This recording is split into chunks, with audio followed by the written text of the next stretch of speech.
দিচ্ছে। আজকে হাদির কথা, আজকে টপ 10 সিক্রেট কথা হাদি। এই হাদি সত্যের কথা বলেছিল, এই হাদি মাজলুমের কথা বলেছিল, এই হাদি ইনসাফের কথা বলেছিল। সেই হাদিকে আজকে দেখেন কিভাবে জালিম,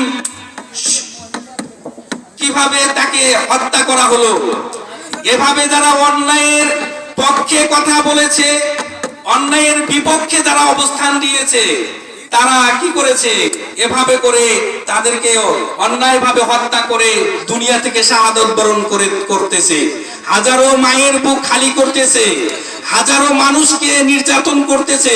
যারা অপরাধী নয়, যারা অপরাধী নয় তাদেরকেও অপরাধের দায়ে বিভিন্ন জায়গায় হয়রানি করানো হচ্ছে।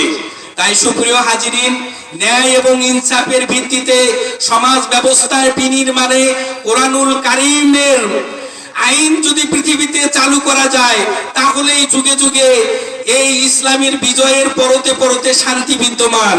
তাছাড়া মানব রচিত আইন দিয়ে পরীক্ষা নিরীক্ষা করে দেখা গেছে পৃথিবীতে মানব রচিত আইন শান্তি দিতে পারে না।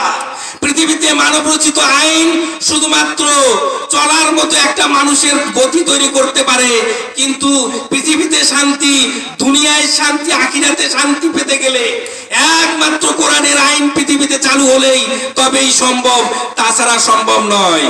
আপনারা জানেন এই পৃথিবীতে শুধু বাংলাদেশ সহ আরো অন্যান্য রাষ্ট্রের সমূহে ব্রিটিশের তৈরি করা আইন দিয়ে চেষ্টা করানো হচ্ছে এখনো শান্তি প্রতিষ্ঠা করার জন্য।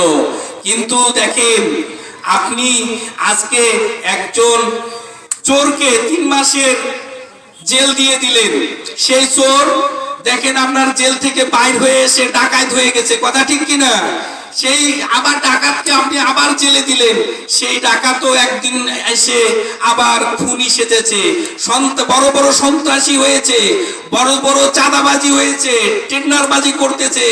দেশে শান্তি মানব রচিত আইন দিয়ে পৃথিবীতে শান্তি আনায়ন সম্ভব নয়।